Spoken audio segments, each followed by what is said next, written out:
नमस्कार. आपण डमीवरती जेव्हा हेअरस्टाईल करतो तेव्हा करून करून डमी पूर्ण डॅमेज होऊन जाते. डमीचे हेअर पूर्ण डॅमेज होऊन जातात आणि त्या डॅमेज हेअरवरती आपल्याला हेअरस्टाईल करणं खूप कठीण जातं. पण जेव्हा आपण काही लावायचा प्रयत्न करून त्याला सोडवायचा प्रयत्न करतो तर ते होत नाही. तेव्हा आपल्याला काय करायला पाहिजे? सुरुवातीला मी पूर्ण केसांना नो फ्रिझी हेअर सिरम लावलेला आहे.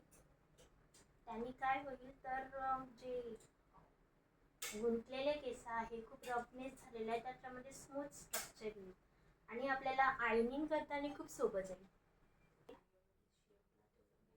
ते आयनिंगच्या मदतीने सोडवण्यास आपण सक्सेस झालो. छोट्या छोट्या लेअर करून आपण इथं आयनिंग केलेली आहे आणि अगदी मीडियम लेवलवरतीच केलेली आहे. हे आपले नॅचरल केस नसल्यामुळे आपण एकदम 230च्या डिग्रीवरती नाही करू शकत. मी इथे 190 डिग्रीमध्ये स्ट्रेट करत आहे आणि त्यामुळे काय झालं ना, पूर्ण जे गाठी आलेल्या होत्या केसांच्या त्या निघून गेल्या आणि आता इथं आपली हेअरस्टाईलसाठी डमी तयार झाली. बघा, पूर्ण गाठी निघून गेलेल्या आहेत केसांच्या.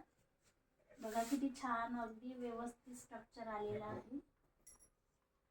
जो प्रॉब्लेम क्रिएट झालेला होता डमीचा तो सॉल्व्ह झालेला आहे.